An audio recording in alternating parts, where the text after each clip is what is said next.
Po bëjmë ca regjistrime për non-duality, pra një është e tëra nga Ashtavakra Gita, nga Adi Shankara edhe Ramana e të tjerë të luminuar. Kjo është nga Adi Shankara. Një enë e madhe prej balte për ruajtjen e grurit dhe një gjilpër janë të gjitha gjërat të ndara, po kur hidhen tutje mbetet vetëm hapësira e vetme e eterit, diçka që imagjinohet gabimisht se ekziston në substratin e diçka e tjetër, nuk ka realitet tjetër përveç gjës reale, ashtu si një gjarë për imagjinuar, një copë lojtari nuk ka. Pra ena e baltës është bërë nga balta. Balta ekziston edhe tek ena. Ena është një iluzion. Dhe boshliku midis enës është njësoj, nuk ndryshon. Çdo që fusin në enë, boshliku nuk ndryshon. Kjo është realja. Të tjerat janë të ndryshueshme. Vala, shkuma, fluska dhe vorbulla, nëse shyrtohen, zbulohen, të gjitha thjesht janë ujë. Megjithëse duken themin e dallga, shkuma, kjo, fakt ujë janë ato. Enët në masi dhe forma të ndryshme nuk janë gjë tjetër veç se argjil. Thjesht ndryshojnë format, nga argjili ne themi është shu është ashtu. Në fakt argjil është, pra një është e tëra. Nga argjili vijnë enët, nga Zoti del gjithçka. Nga oqeani dalin dallgët, fluskat. Po jep krahasime të ndryshme për të kuptuar që një është e tëra. Unë mbyta pak me mbështrimën time. Në mënyrë të ngjashme duhet të refuzoni kufizimet e trupit, shqisave, frymarrjes jetësore, mendjes dhe egos, të cilat janë thjesht iluzore. Vetëm budallënj perceptojnë dhe flasin për unë, ju, ata, ato, e kështu me radhë nga mashtrimi dhe marzia duke qenë të derur në verrën e iluzionit të majës. Është perceptimi i tyre i shumësisë, përmbajt në qenin vetëdijen lumturinë. Edhe perceptimi i tyre, pra, i shumësisë që i duket shumë përmbajt në qenin në vetëdijen në lumturinë, në pastërtinë e përsosur të vetes, e cila, si Perëndia, Brahma në thonë të mënyrë, shkëlqen si një tërësi e pandashme, si eteri i gjerë, ashtu si eteri, boshliku i qiellit nuk ndahet, por ne e ndajmë, qielli i Shqipërisë, qielli i Beratit, qielli i kësaj, qielli i asaj. Fakti ajo nuk ndahet, iluzion. E përkufizojmë, se ndan dot boshlikun, si do ndash. Të gjitha këto mbivendosje si trupi dhe egoja, ndjenja, ego ndjenjë pra, të gjitha këto që dalin nga Brahma, nga Perëndia, deri te një shkëmb i cili perceptohet si bota, në të vërtet nuk janë gjë tjetër veç se vetvetja e vetme, vetvetja e sipërme. Perëndia pra merr të gjitha këto pamje. Ato janë thjesht shfaqja e natyrës dhe vetvetes si qenie e pastër. Vetvetja e vetme supreme, e pathyer dhe homogjene, e pandashme, ekziston si lindje, perëndim, jug dhe veri, e brendshme dhe e jashtme, lart dhe poshtë dhe kudo.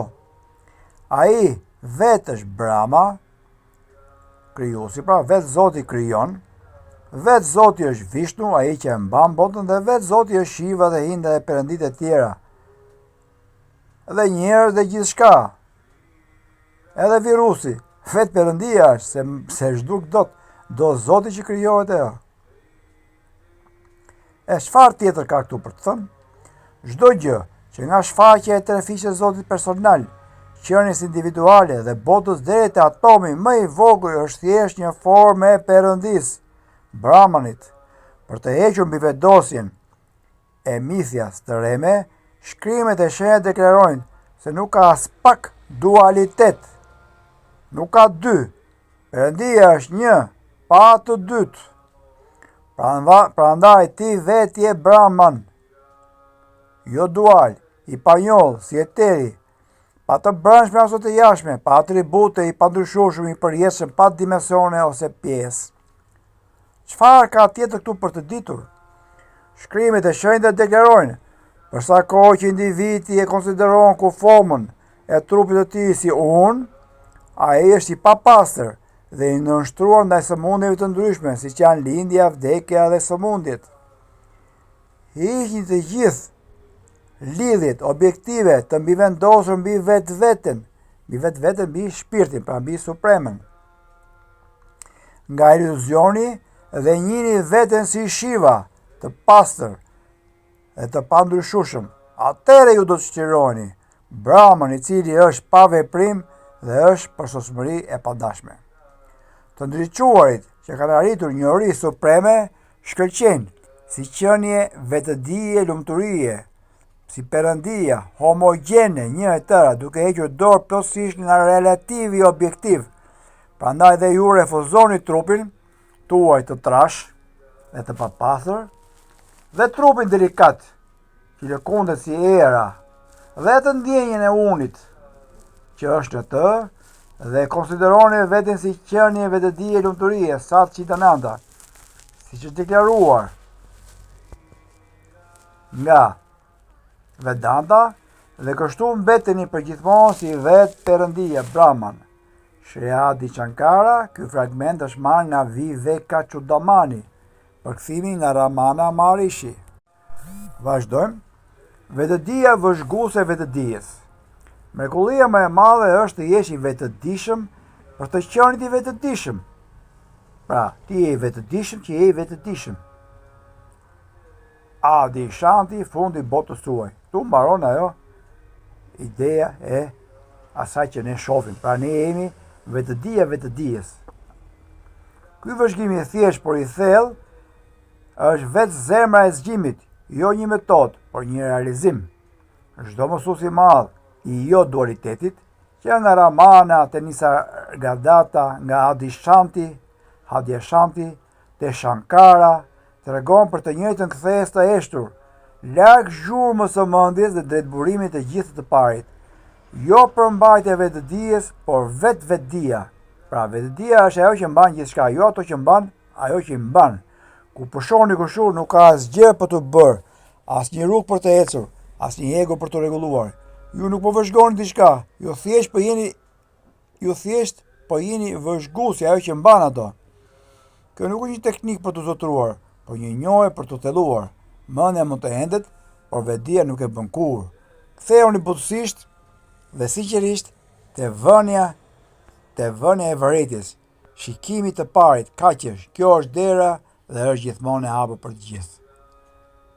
Do vazhdojmë. Truri, kockat, dhjami, mishi, gjaku, lëkura, sperma janë 7 faktorë që përbëjnë trupin e trash, trupin fizik. Kështu thonë të diturit. Këmbët, kofshët, gjoksi, shpatullat, shpina, kokat e tjerë janë antarë të trupit.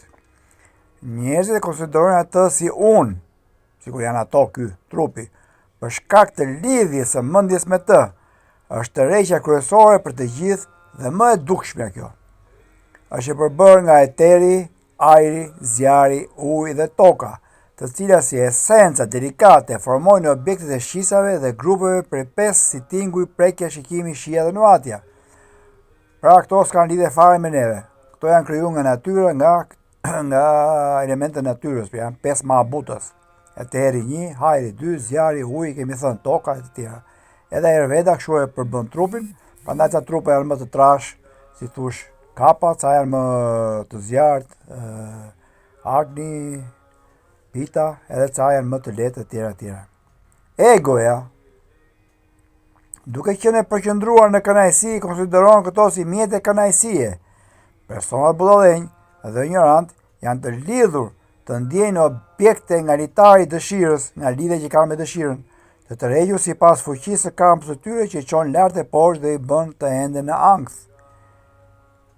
Gjarpri dhe dreri vdesin përmes lidhjes me tingullin, elefanti përmes lidhjes me prekjen, peshku përmes lidhjes me shijen dhe bleta përmes lidhjes me nuhatjen. Nëse këto vdesin përmes lidhjes me një shisë të vetme, Cili duhet jetë fati i njeriut i cili është i lidhur me të 5 shqisat? Efektet e këqija të objekteve shqisore janë më të dëmshme se elmi i kobrës. Pra lidhja me shqisat. Duhet i kontrollojmë shqisat, jo të lidhje me to. Se elmi vret vetëm atë që e merr, nëse objektet e shqisave i sjellin shkatrimin atij që sheh ose dhe mendon për to. Vetëm ai që fiton çlirim me shpatën e mpret të shkëputjes, pret litarin e fortë të dashurisë për objekte shqisore dhe kështu çlirohet për tyre arrin çlirimin. Përndryshe, edhe nëse një njeri është i njohur mirë me të 6 sasat, me të gjithë librat e shenjtë të botës, nuk e fiton dot çlirimin, derisa është i lidhur me shqisat. Këtë e ka thënë prap Adi Shankara te Viveka Chadamani. Viveka Chadamani. Vazhdon. Unë jam që nuk ka nevojë për pjekje. Nuk ka nevojë për pjekje. Të mbash vëmendjen te qenia jote nuk do thotë të bësh asgjë. Do thotë të ndalosh se bërja atë që të largon prej saj. Ndjesia unë jam nuk është një praktik, është njohja jote origjinale përpara se mendimi të ndajë momentin. Qëndro në këtë. Jo fjalët unë jam, por qartësia e heshur që ato tregojnë kush je ti pra. Është Ramana. A je mendja, a je trupi, a je syri, a je kjo, a je ajo. Ajo që je, e pandryshueshme gjithmonë, e njëjtë kur ish gjithçka. Jo një mandër, jo një ide, jo një pozicion, vetëm njohja e ndjerë me njershme se je, para trupit, para mendjes, para identitetit, para se të lindje, ishe. Po e them nga vetja këtë tashi, i bie tashi që neve, po mos ishe martu gjyshi me gjyshin nga baba, po mos kishe lind baba, po mos ishe martu gjyshi me gjyshin nga nëna, mos kishe lind nëna, po mos ishe martu baba me nënën, s'do ishim as ne. E po mos kishim bërë ato marrëdhënie. Pra ne jemi thjesht shfaqje me anë të trupit. Kjo nuk është një përqendrim pra, të mendosh që kush je ti. Është relaksim në atë që është tashmë e pranishme pa mundim. Thjesht e heqim iluzionin. Ajo që je. Lidhje duhet të heqim ne. Jam kjo, jam ajo, jam ai, jam ky, që na lidhin. Ato janë si role. Ramani e quajti këtë vetë vëmendje. Jo vëmendje që lëviz jashtë drejt objekteve, por e brendshme që qëndron në vetëdijsimin. Qëndrosi i tillë, asgjë më shumë nuk nevojitet. Ai që e mban vëmendjen te qenia, nuk është i ndarë nga qenia. Kur kërkimi ndaret, të qenit vetëm mbetet. Kur kërkojmë sa ndej këtej, ne gënjem veten. Edhe Krishti e të gjithë thonë që Zoti është brenda jush, mbretëria e Perëndisë është brenda jush. Kur ne heqim dorë nga ato të jashtme, vetë ju mbetemi ne origjinalja, ajo që është.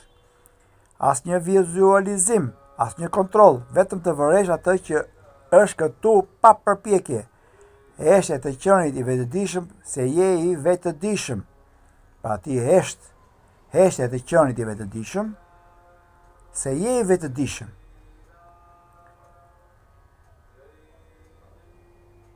Pra ti je. Pa u përpjekur të jesh. Ti je ai që je. Nuk ndryshon ajo. Vetëm kjo është rruga e drejtë për drejtë dhe kjo është liria. Pra jo se eliminon rrugët e tjera, të gjitha janë të mirë jogat. Adorimi, bamirësia, mirësia, meditimi, të gjitha janë rrugë të mira, gjapat, por të jesh vetvetja, të gjitha këto ndihmojnë të shkojmë te kjo, tek vetvetja. Vetëm kjo është rruga e drejtë për drejtë dhe vetëm kjo është liria. Ramana Maharishi, nëse dikush mbetet si vetvetja, ai është në gjendjen e vëmendjes ndaj vetes. Nuk ka praktik të veçantë. Qenia që je është arritja dhe praktika më e lartë. Nisargadatta Maharaji thot, thjesht mbajnë në mendje ndjenjën unë jam, bashkojnë në të derisa mendja të ndjenjë të bëhet një. Pra jo vetëm thuash unë jam, po ta ndjesh kush je ti, ai. Derisa të njësohesh me këtë. Shankara, te Advija Vedante, te dituria, thot, Brahman, pra Perëndia, njihet vetëm nga ai që qëndron në të. Nuk njihet Brahma ta shikosh shumë Perëndin nga jashtë. Ato janë iluzione. Vetëm kur njësohesh me Perëndin, ti e njeh Perëndin. Ai që thot unë jam Brahman, jam Perëndia, Ndërsa është i ngjitur mbas trupit, është një mashtrues. Kur lidhesh me Perëndin, trupi ikën, prandaj edhe Krishti e la trupin. Edhe shenjtorët e tjerë nuk janë të lidhur me trupin, nuk thotë ai ta dëmtosh trupin. Thjesht ta kuptosh që trupi është një instrument, një mjet. Rupert Spira, që vazhdon me është ajo filozofia Ramanës kjo, Ramana Maharishit. Rupert Spira thotë, ndjenja e të qenit e unë jam është portjali përmes së cilit vetja e veçantë tretet. Duke u futur këtu, tretet egoja, tretet kjo uni, kjo iluzioni, maja, edhe njësohesh me natyrën tënde. Papaxhi thot, thjesht ndalo, hesht, e vërteta zbulohet kur kërkuesi tretet në unë jam. Ky quhet Gene Klein. Ju nuk jeni përmbajtja vetdijes, ju jeni vetvedia. Qëndroni në vetdijen tuaj. Siddharameshwar Maharaji, ky më duket se është guruja e Nisargadatas, thot, ju nuk jeni mendime që kalojnë në përmendje. Mbajini unë jam dhe shihni gjithçka tjetër si kalimtare. Pra, ne jemi si qielli që kalojnë rreth, nuk jemi rreth. Ne jemi vetdia që kalojnë mendimet, ne nuk kemi mendimet. Janë mendimet që na lidhin e të mira dhe të këqija me të mirën e me të keqen. Po të lidhim me vetdijen, i kalojmë të dyja. Michael James Biramano thot, vëmendja ndaj vetes nuk është vëmendje ndaj një gjëje, është vëmendje që qëndron në burimin e vet, tek uni vërtet, që i kushton vëmendjen unit. Pra nuk ka nevojë të kesh vëmendje diku, ta kesh vëmendje tek vetvetja, thot. Vazhdojmë dhe me një. Nga pema e samsarës janë memorjet tona, jetët që kemi ne në mendje.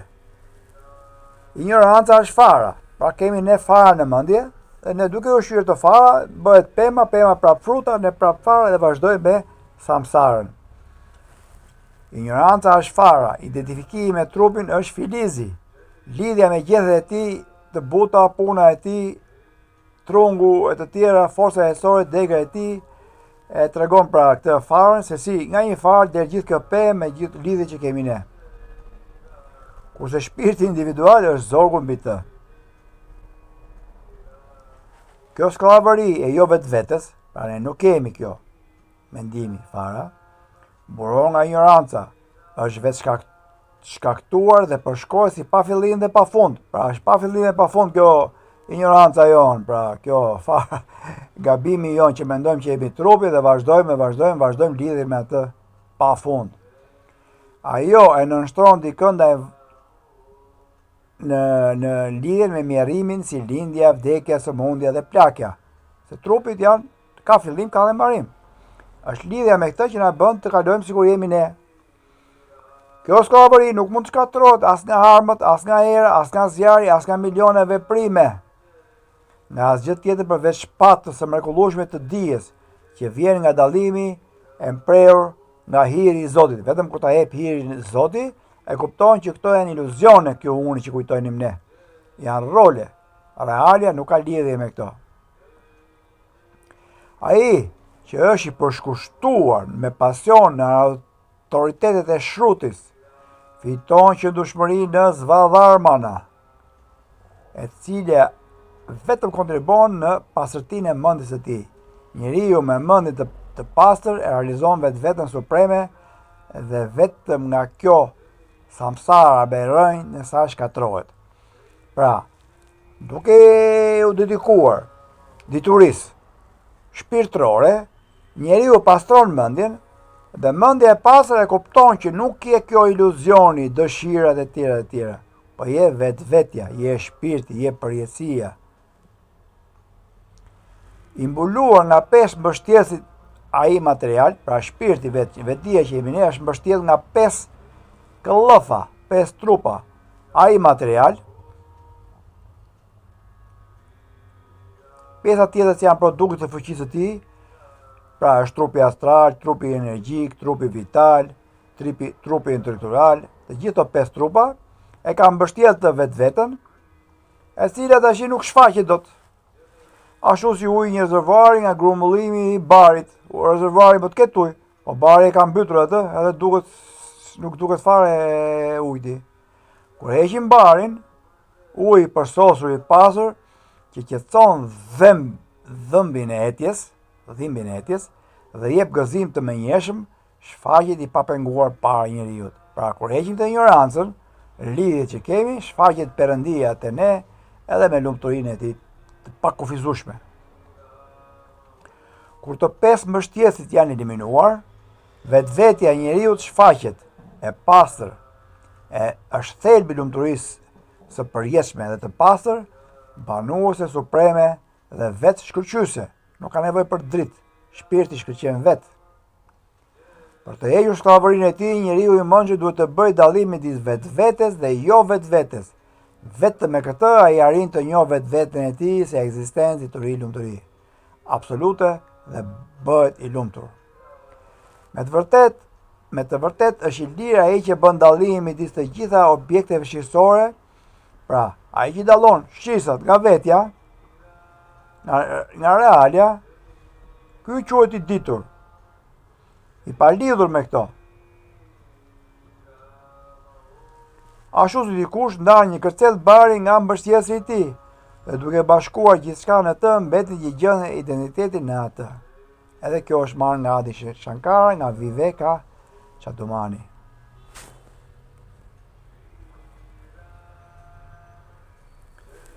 Edhe kjo që ka e bukur, po e shtojmë dhe një, më pëlqen shumë kjo. Kjo hyn tek dituria, tek Veda, tek Jana yoga e diturisë.